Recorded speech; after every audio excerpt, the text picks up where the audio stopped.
Oh, what happened to you? Ano nangyari? Parang bigat ng problema mo. Ano nangyari sa asawa ko?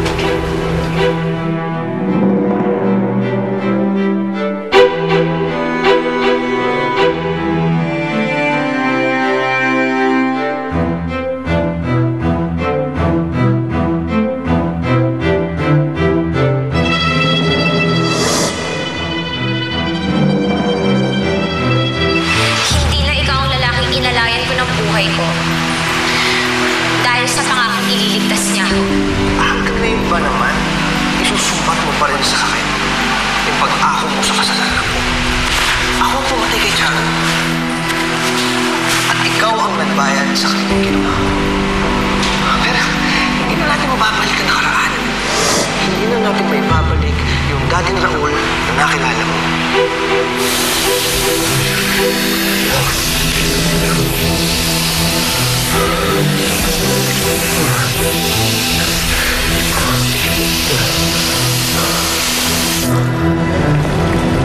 Hindi ko alam kung paano tatanggapin kapag nalaman mo na ako ang pumatay kay Charo.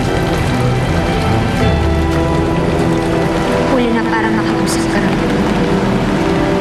Buo ng pasya ko.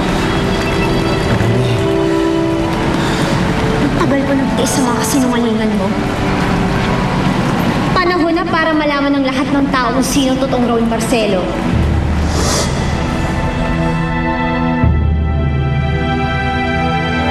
Ikaw nagtulak sa akin para maging ganito ako, Raul. Ayokong lumaban. Pero punersa mo ko sa sitwasyong to. Ayoko maging matapang. Pero kinakailangan ko. Inagaw mo sa akin ang karapatang magkaroon ng isang pamilya. Nawala sa akin ang pinakamamahal kong anak ng dahil sa'yo. Iniwanan mo ko. Kaya iiwanan ka rin ng mga taong mahal mo. Pinapangako ko.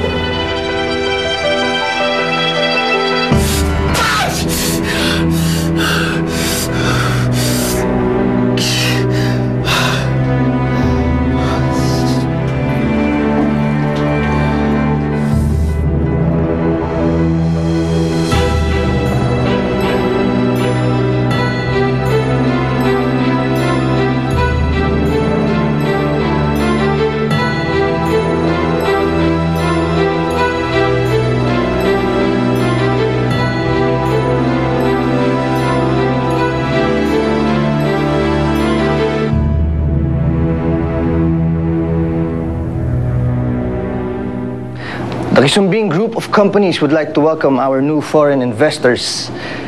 We would just like to say that we feel so blessed and very honored to have you as a part of our group. And we are looking forward... Mr. Raul Marcelo? Na-aresto ka namin sa salang pagpatay kay Charo Tatalo. Sino to? Hindi ko naman sinasabi niya. Wala akong kasalanan. Dali! Wala akong kasalanan! Wala akong kasalanan! Bisinto ka na po magpaliwanag. Sumama na po kayo. Teka lang! Wala akong kasalanan.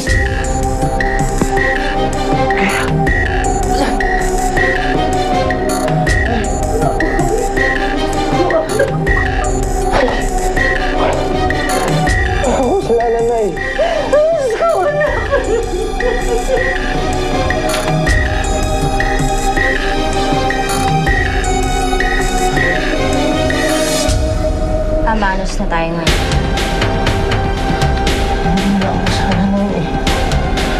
Wala akong kasalanan.